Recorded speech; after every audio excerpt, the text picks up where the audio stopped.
मैं प्रशांत लांडगे, आप देख रहे हैं माय चैनल एसपीएल फिलिट एकेडमी। तो आज की वीडियो में दोस्तों आप सभी का स्वागत है। तो आज का टॉपिक है, क्या आर्थिक मंदी आने वाली है। इस टॉपिक को हम फंडामेंटल और टेक्निकल दोनों तरीके से देखने की हम कोशिश करेंगे। तो दोस्तों, हालात बिगड़ने वाले हैं, ये हम नहीं कह रहे, ये आरबीआई के रिपोर्ट से आप इसका अनुमान आप इसका लगा सकते हैं। जी हाँ गाइस। तो अगर सच में अगर आर्थिक मंदी अगर आने वाली है, अगर आर्थिक मंदी आने वाली है तो हमें क्या करना जरूरी है। तो हमारे जो भी फिजूल के खर्च है उस पे हमें रोक लगानी काफी ज्यादा जरूरी है, क्योंकि शायद ऐसा भी हो सकता है कि आगे आने वाले समय में आपकी स्पेंडिंग कैपेसिटी कम हो जाए। ओके। अगर आप चाहते हो कि किसी भी तरह का बड़ा खर्च अगर आप करना चाहते हो, जैसे कि आपको कुछ घर लेना है, मकान लेना है, या किसी तरह की गाड़ी आपको लेना है, या कोई लमसम में बहुत ही बड़ी आप इन्वेस्टमेंट करना चाहते हो, तो आपको सही तरीके से मार्केट को आपको एनालाइज करना पड़ेगा। आपको एनालिसिस करके फिर सिस्टमेटिक इन्वेस्टमेंट के तौर तरीकों को आपको अपनाना पड़ेगा। तो पूरे वर्ल्ड में आने वाले संकेत मंदी की दिशा में हो सकते हैं, जो काफी ज्यादा चिंताजनक है। तो एक ऐसा इवेंट जिसकी हम कल्पना भी नहीं कर सकते हैं, जो अनप्रेडिक्टेबल हो, उसे ब्लैक स्वाइन इवेंट कहा जाता है।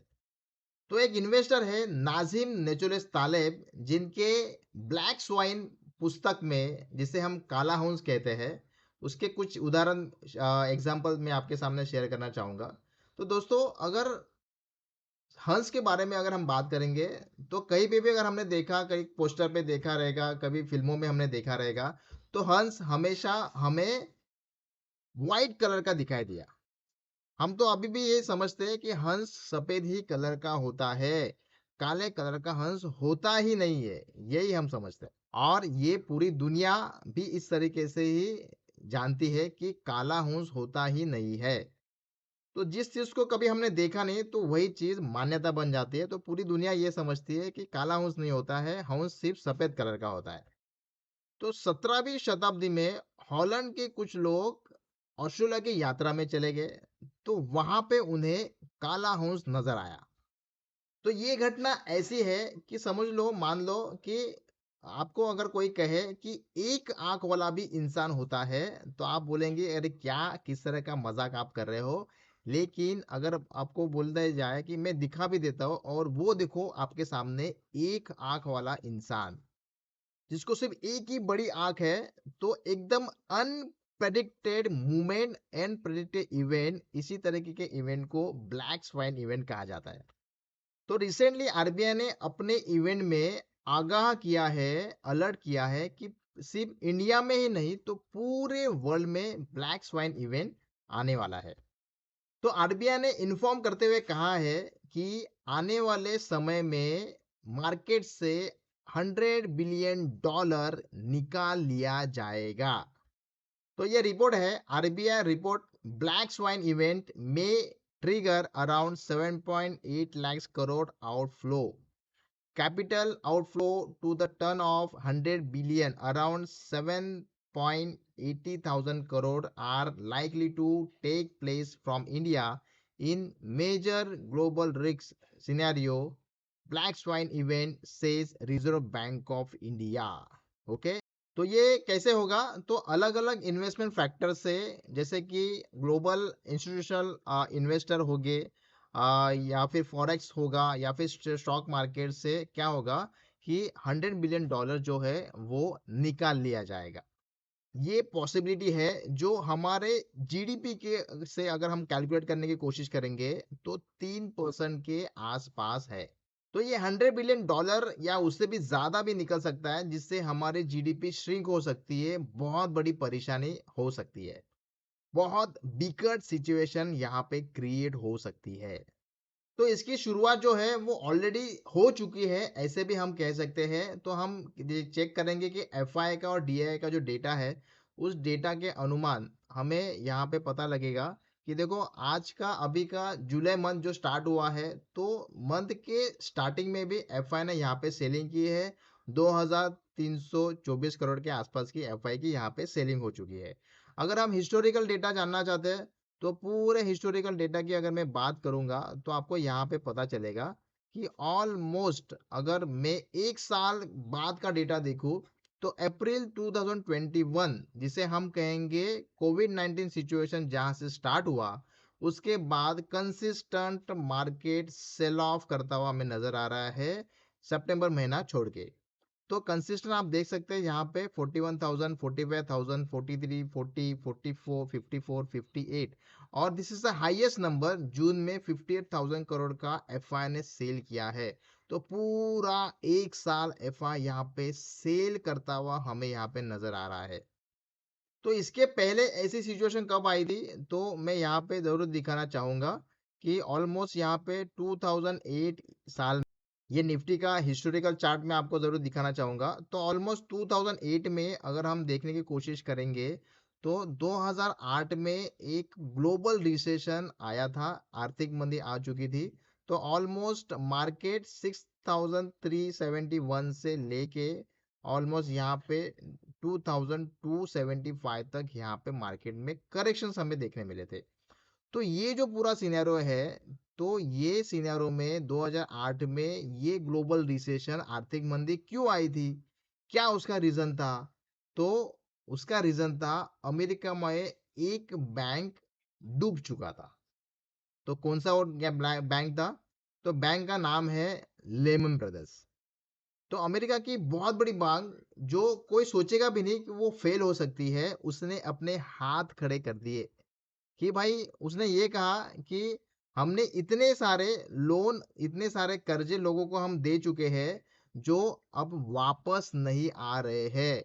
और उस सिचुएशन में जब अमेरिका बहुत ही ग्रोथ ऊंचाई पे अमेरिका छू रहा था, सो अमेरिका कंसिस्टेंट ग्रोथ कर रहा था और उस ग्रोथ में लेमन ब्रदर जैसी बहुत बड़ी बैंक करप्ट हो जाती है।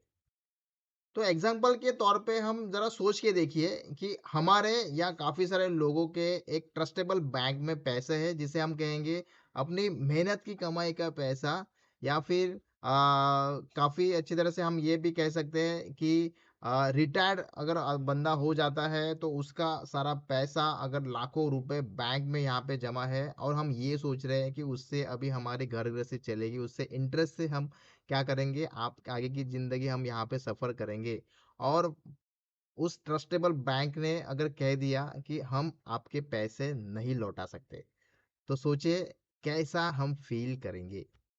तो अगर हम आज की सिचुएशन की बात करेंगे कि ये कोविड 19 सिचुएशन जो हम यहाँ पे देख रहे हैं जो मार्च में आई थी, तो इस कोविड 19 सिचुएशन के बाद इस कोविड 19 सिचुएशन के बाद जहाँ से मार्केट 12,455 से लेके 7,500 तक मार्केट यहाँ पे टूट चुका था। तो उसके बाद आज लोगों के जेब में पैसा है, लोगों के पास अपॉर्चुनिटी है, जॉब्स अवेलेबल है। और इस तरीके से और जिस तरीके से हम यहाँ पे अभी काफ़ी सारी चीज़ें अच्छी तरह से हम सरवाइव कर रहे हैं, काफ़ी सारी चीज़ें सॉल्व हो चुकी है, प्रॉब्लम सॉल्व हो चुकी है और हमें यहाँ पे चेतावनी मिल रही है कि एक ब्लैक स्वाइन इवेंट आपका इंतज़ार कर रहा है। सो भले ही हम एक तरीके का प्रेडिक्टेशन करने की कोशिश कर रहे हैं लेकिन ये सिचुएशन ये इवेंट एकदम कब आएगा वो हम नहीं बता सकते, या शायद ही वो कोई बता नहीं सकता है, लेकिन वो इवेंट कभी भी आ सकता है। तो ये क्यों कहा जा रहा है? क्योंकि आरबीआई ने खुद इतना बड़ा स्टेटमेंट दिया है, तो अगर आरबीआई यहाँ पे स्टेटमेंट दे रही है तो इसको नज़रअंदाज हम नहीं कर सकते। सो आरबीआई कह रही है कि जिस प्रकार से ये ग्लोबल सिनेरियो चल रहा है, आप देख सकते हो यहाँ पे कंसिस्टेंट सेलिंग जो यहाँ पे हो रही है, तो उस सिनेरियो को देखते हुए ऐसा लग रहा है कि मार्केट से $100 बिलियन मार्केट से यहाँ से निकाला जा सकता है। अगर टेक्निकल चार्ट की भी हम बात करेंगे तो आप यहाँ पे देख सकते हो टेक्निकली मार्केट यहाँ पे किस तरीके से काम कर रहा है। मार्केट ने यहाँ पे टॉप बनाया तो यहाँ पे lower bottom, lower top, lower bottom, lower top, इस तरीके से मार्केट यहाँ पे काम करता हुआ हमें नजर आ रहा है। और अगर हम और जरा थोड़ा सा एनालिसिस करने की कोशिश करेंगे तो मार्केट यहाँ पे मंदी का सुझाव देता हुआ हमें यहाँ पे नजर आ रहा है। इस तरीके से मार्केट क्या कर रहा है, मार्केट यहाँ पे बिहेव कर रहा है। तो आप यहाँ पे एक लाइन देख सकते हैं पर्पल कलर का, जो लाइन है 200 डे मूविंग एवरेज।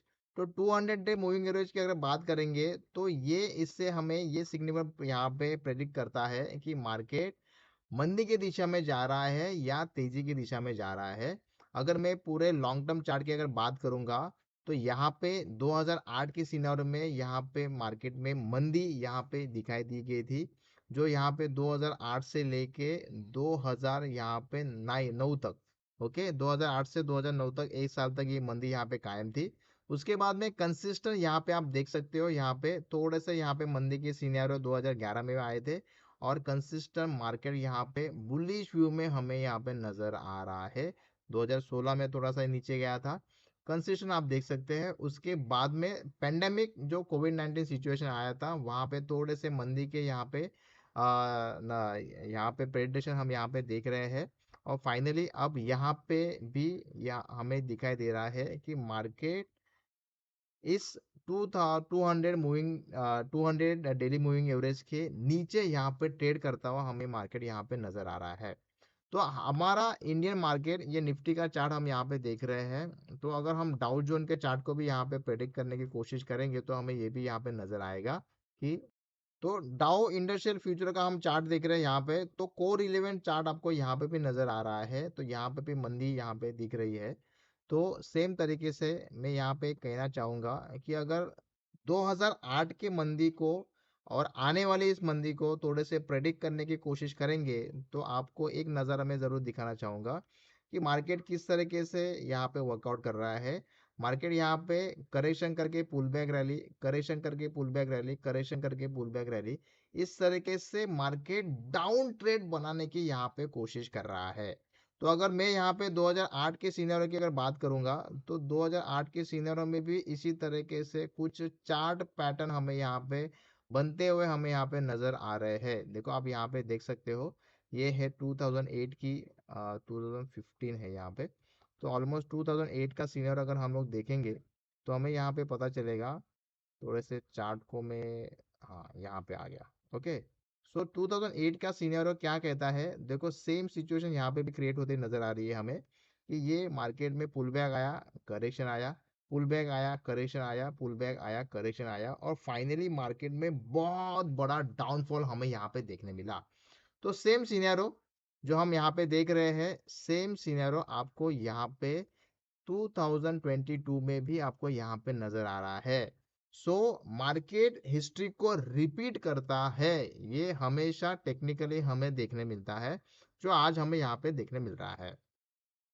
सो सीनियरो यही है, आरबीआई भी कह रहा है, और अगर आरबीआई कह रहा है तो लिख रहा है तो उसे हमें नज़रअंदाज नहीं करना चाहिए।